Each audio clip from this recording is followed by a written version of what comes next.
Valeurs agitées. Valeurs agitées. Valeurs agitées. Valeurs agitées. Valeurs agitées. Bonjour et bienvenue sur Valeurs agitées, votre premier podcast pratico-pratique pour mieux vivre au travail. Chaque semaine avec mes invités, nous croisons nos regards sur les valeurs de ce nouveau monde et partageons nos secrets pour gagner en efficacité et sérénité professionnelle. DG, DRH, manager, vous avez des enjeux de transformation ou tout simplement souhaitez être plus performant et plus épanoui dans votre vie professionnelle? Alors ce podcast est fait pour vous. Je suis Magali Auger, DRH et DG depuis 20 ans et coach professionnel certifié. Curieux d'en savoir plus? Demandez-moi en contact sur LinkedIn et rendez-vous sur vos plateformes préférées. On n'attend pas forcément des mutuelles qu'elles s'investissent dans le champ de la prévention. On attend d'elles qu'elles le payent et qu'elles soient payeurs aveugles en quelque sorte. Mais nous expliquons aujourd'hui, et je crois que c'est entendu, je crois que c'est compris, que nous avons intérêt commun avec l'employeur public à travailler sur les causes de désengagement au travail. Bonjour et bienvenue sur ce premier épisode avec Robert Chiche. Robert Chiche est quelqu'un d'incroyable. C'est un grand homme, comme on aime les rencontrer. 4 épisodes qu'il a bien voulu enregistrer avec nous. Dans ce tout premier épisode, nous allons parler de son parcours. Nous allons parler de lui, de ce qui l'anime, de ses valeurs, de son engagement, mais aussi, évidemment, de sa fonction de président de Territoria Mutuel. C'est quoi être président d'une institution aujourd'hui ? Dans les épisodes suivants, nous allons parler de la protection sociale complémentaire et notamment des agents publics. Nous parlerons évidemment de Territoria Mutuel, de cette mutuelle dédiée à la couverture des risques santé et prévoyance dans la fonction publique territoriale en particulier. Et dans le 4e épisode, vous avez l'habitude, ce sera le tip-top, où je lui poserai des questions un peu plus intimes.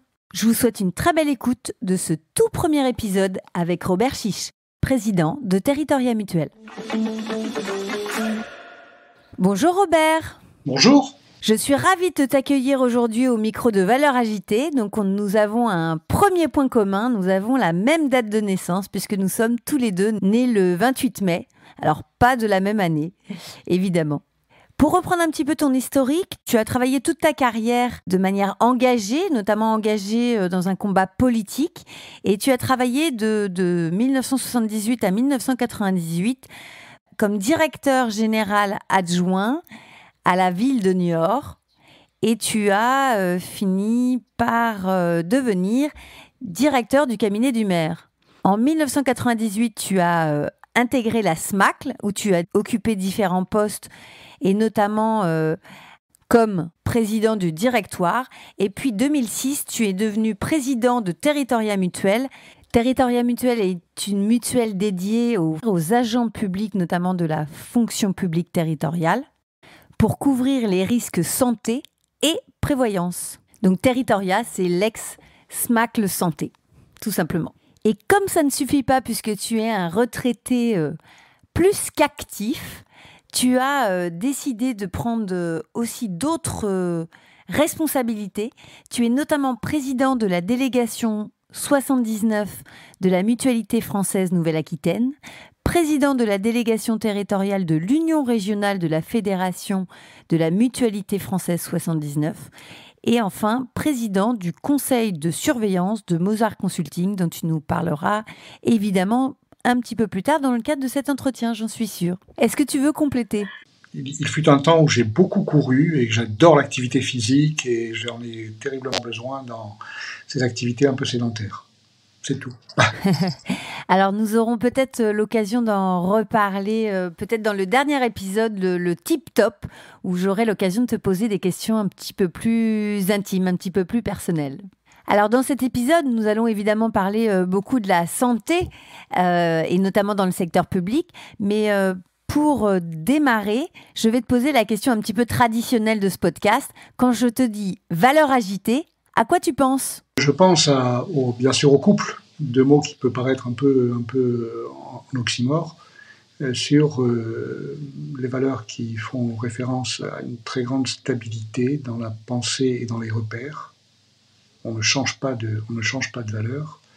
ce couple formé avec le terme d'agité qui, par opposition, représente quelque chose d'un peu instable, en mouvement, plus ou moins contrôlé.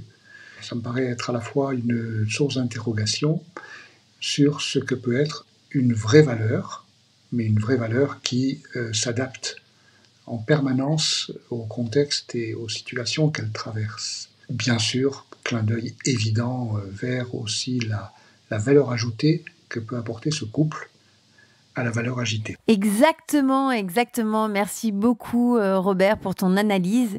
Effectivement, ce qui m'intéresse sur ce podcast, c'est d'aller chercher ce côté pragmatique et concret au-delà des valeurs qui peuvent sous-tendre notre action.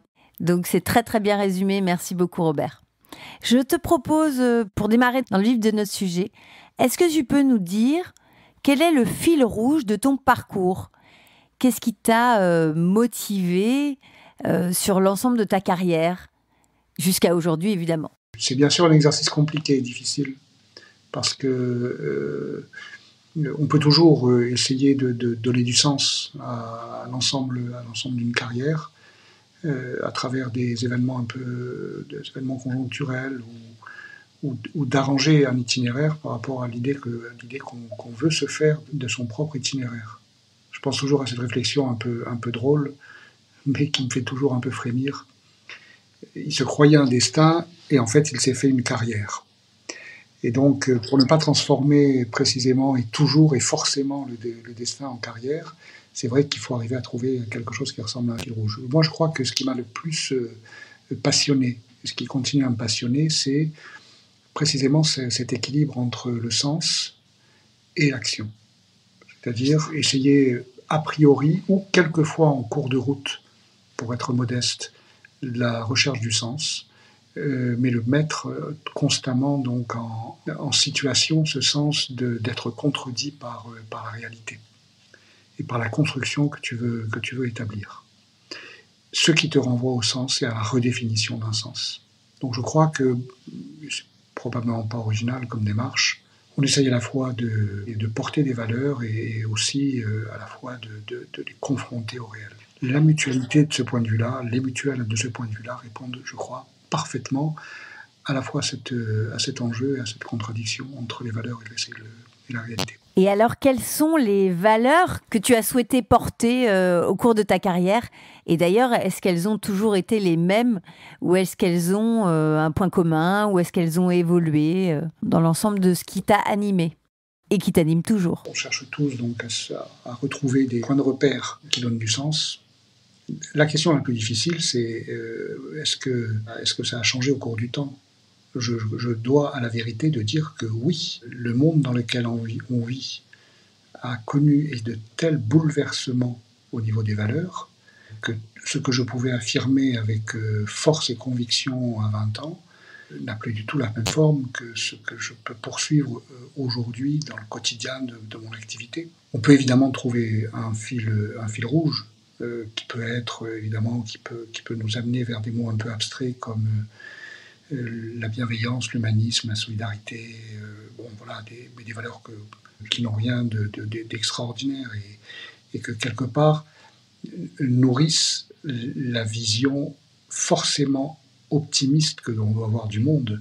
C'est-à-dire qu'on ne peut pas s'enfermer dans des visions mortifères, on ne peut pas s'enfermer dans des visions qui conduiraient à notre perte, et que ces valeurs, nous les partageons. Donc, à partir du moment où nous partageons une communauté de vie, c'est-à-dire l'espoir qui nous fait penser que nous allons vers des sociétés meilleures et de réfléchir à la petite, minuscule, infime contribution que nous pouvons y apporter. Alors tu sembles dire que quelque part ces valeurs, elles sont assez classiques, banales, enfin c'est ce que je peux ressentir dans ce que tu exprimes.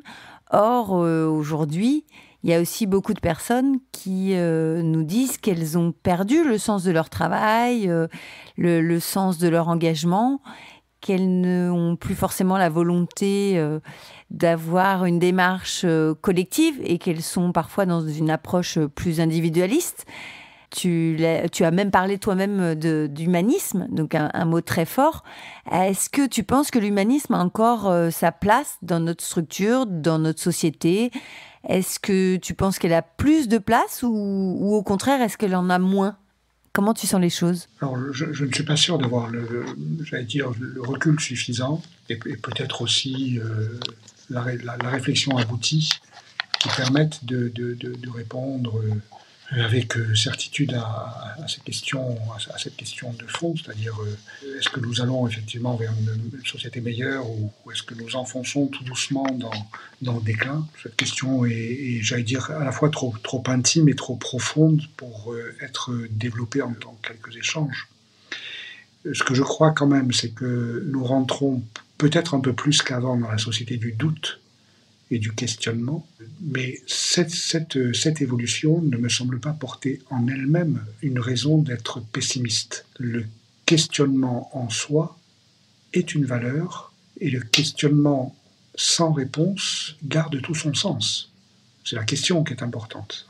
Bien avant moi, on disait que la réponse était le malheur de la question. Je crois que c'est Bachelard qui disait ça. L'important, c'est de se poser les questions et d'être dans une situation d'éveil, de doute et d'interrogation. Je crois que ce sont les certitudes qui, quelque part, terminent un itinéraire. Alors c'est intéressant, effectivement, parce que on a plus l'habitude dans les entreprises ou d'une manière générale d'avoir des personnes plutôt qui se placent comme des sachants, un peu comme des experts, qui vont un peu apporter leur vérité, et quelque part ça peut rassurer quelque part leur entourage et peut-être même les salariés en tant que tels. Là où toi, tu exprimes aussi le fait que finalement le questionnement en soi est déjà un cheminement intéressant pour l'ouverture d'esprit, et la réponse peut être presque enfermante.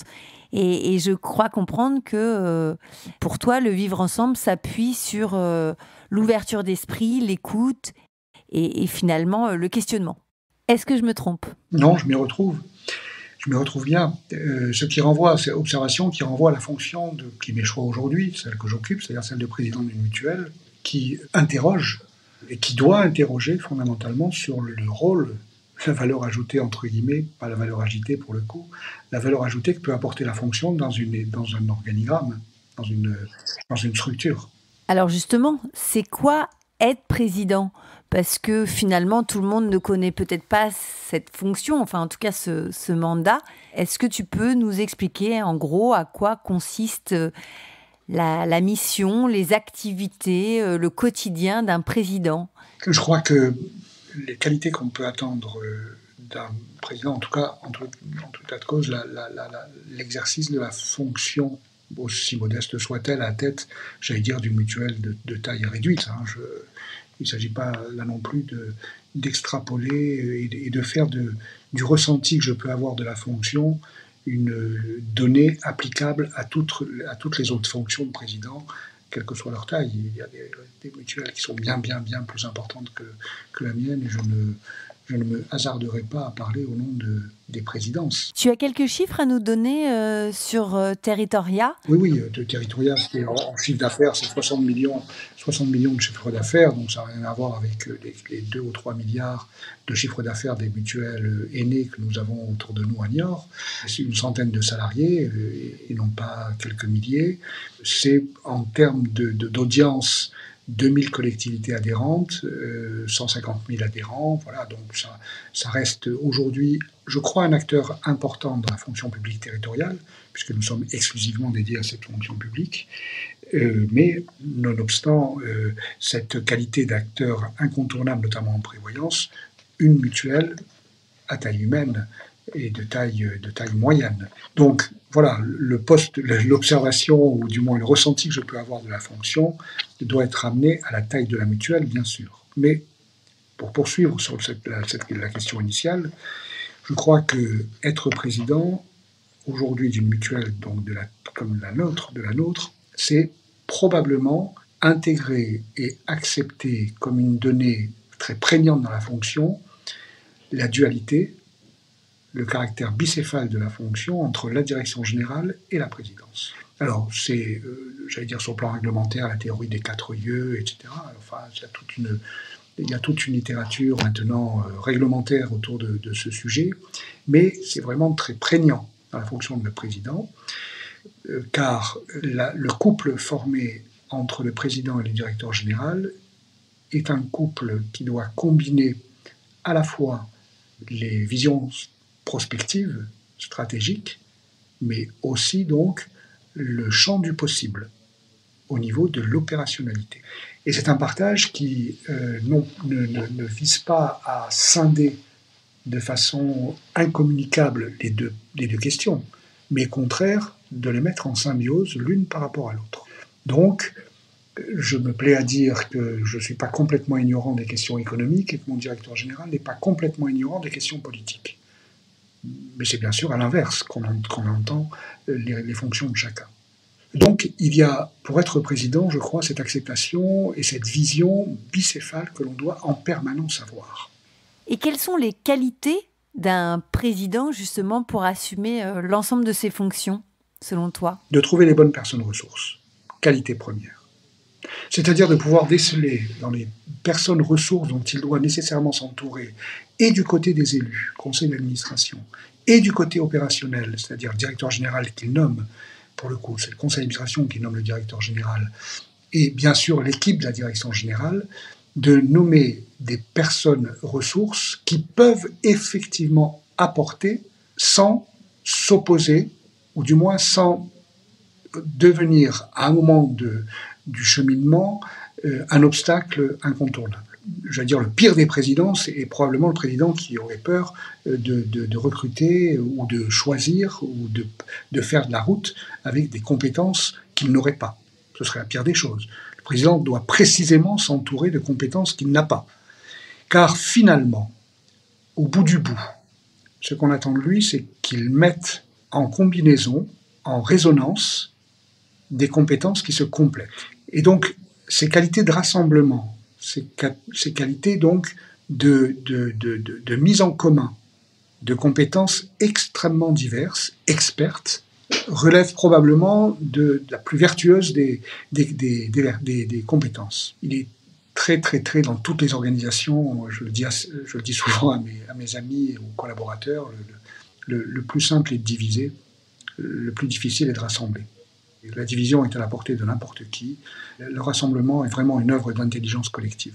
Vraiment, vraiment. Donc, accepter d'être entouré de compétences qui me sont très largement supérieures dans des domaines extrêmement différents et de mettre en musique ces compétences pour écrire un seul récit, je crois que c'est ça l'intelligence qu'on peut attendre d'un président. Et puis, il en a une seconde, qui est non moins importante que celle-ci, c'est de faire face à une personne qui prend ses responsabilités, qui assume.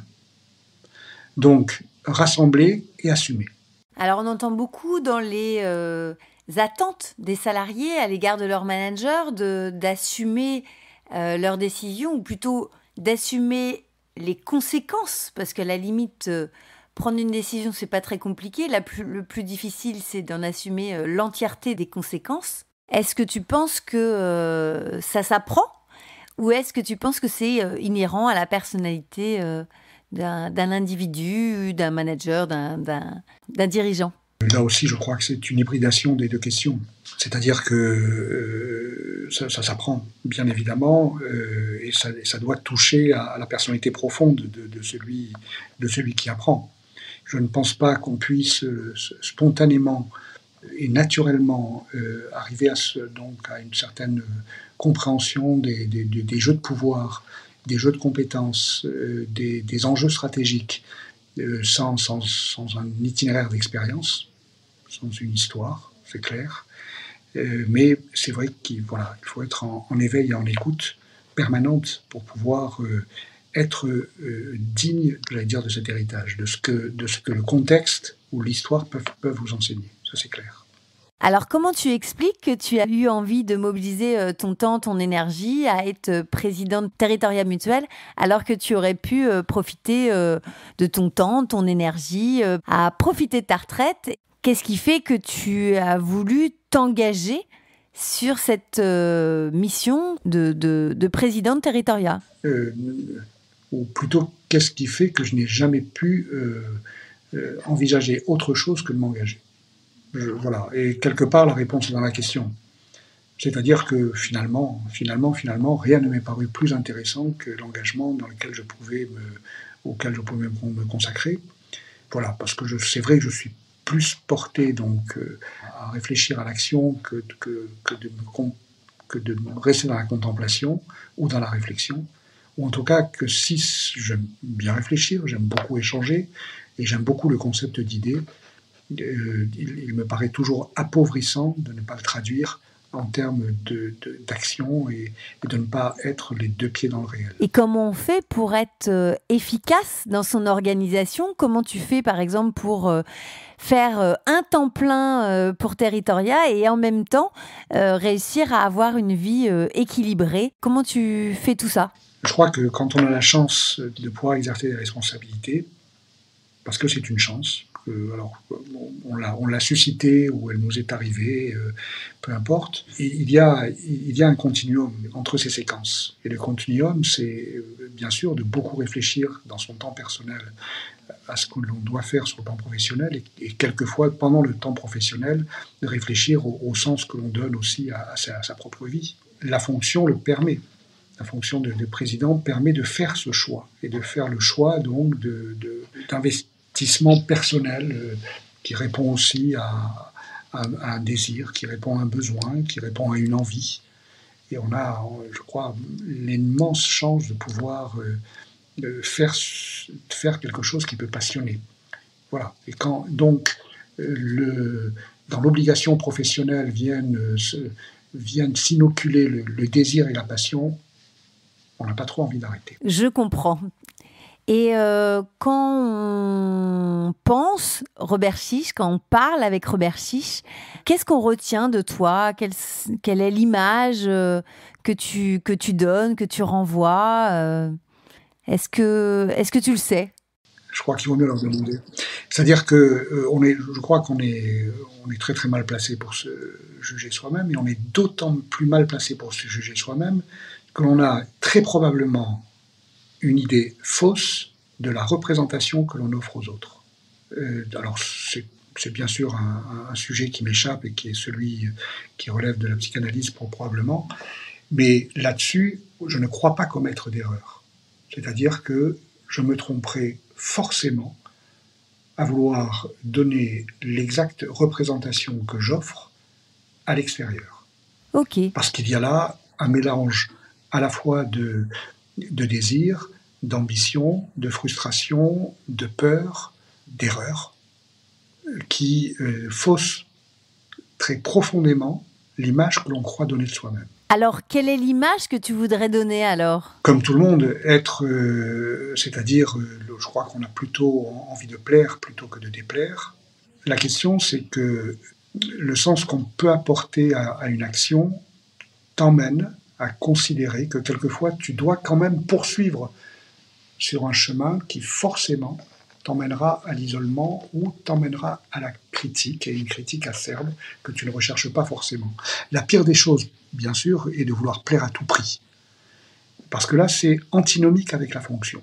Donc il y a des moments, et ça fait référence à ce qu'on disait tout à l'heure sur assumer les responsabilités, des moments où on doit clairement s'engager dans une direction où on sait pertinemment qu'elle sera que la réponse que tu apportes sera source de critiques acerbes ou particulièrement désagréables. Mais, pour reprendre ce qu'avait dit un jour un Premier ministre, « fais ce que doit, advienne que pourra ». Et le « fais ce que doit » a une force, à mes yeux, éthique particulièrement importante. Tout à fait. Et alors, comment tu fais pour te préserver, pour réussir à rester distancié par rapport aux avis critiques qui peuvent être un peu détracteurs? Je ne m'en détache pas toujours. C'est-à-dire que l'envie de séduire existe toujours, et je crois être une donnée qui m'est commune avec beaucoup de monde, je pense. Mais la question, je crois, se pose aussi un peu différemment. C'est qu'il y a forcément dans les critiques importantes, nécessaires, j'allais dire, que peuvent appeler la responsabilité que tu exerces, le signal que tu peux recevoir sur l'incompréhension de ce que tu engages. Et là se pose alors une vraie difficulté, mais aussi un véritable enjeu. C'est-à-dire que tu ne peux avoir raison que si tu peux te faire comprendre.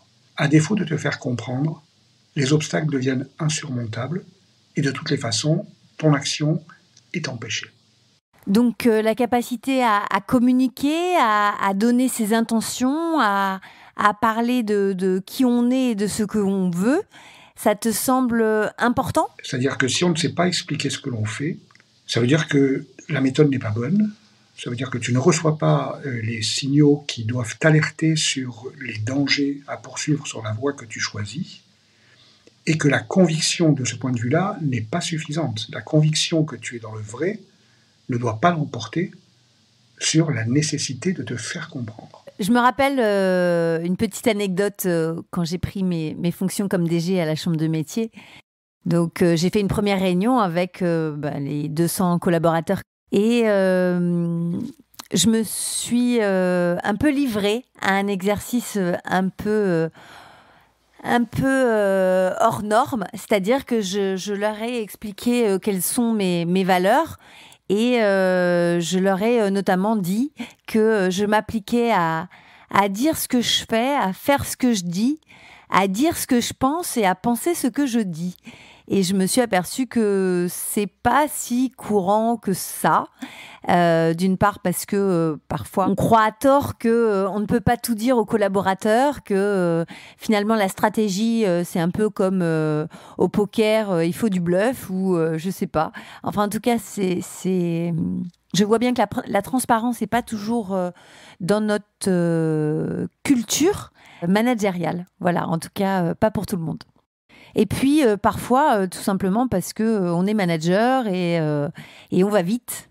On est dirigeant et on avance très vite dans sa tête et on ne prend pas toujours le temps à se poser, à partager ses intentions.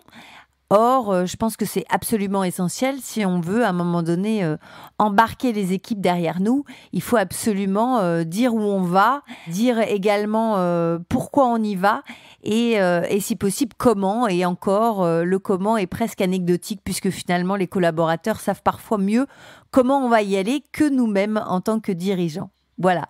En tout cas, je te remercie m'avoir donné l'occasion de partager cette petite anecdote puisque tu m'y as fait penser. Et voici la fin de ce tout premier épisode avec Robert Chiche, président de Territoria Mutuelle.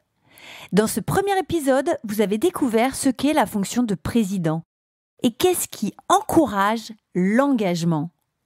Évidemment, vous l'avez compris, ce sont les valeurs. Les valeurs nous animent, les valeurs nous tirent pour aller plus loin encore dans ce que nous pouvons donner au monde. Et vous, quelles sont vos valeurs ? Je vous invite à y réfléchir et je vous dis à tout de suite pour le deuxième épisode où nous allons parler de la protection sociale complémentaire. À tout de suite. Vous avez aimé cet épisode ? Abonnez-vous à la newsletter Valeurs Agitées pour ne rater aucune des prochaines diffusions. Et laissez-moi 5 étoiles sur votre plateforme d'écoute préférée. Ce podcast est propulsé par France Coaching. France Coaching, c'est bien plus que la référence numéro 1 du coaching professionnel en France. C'est le début de votre réussite. Retrouvez-moi tout de suite sur francecoaching.com.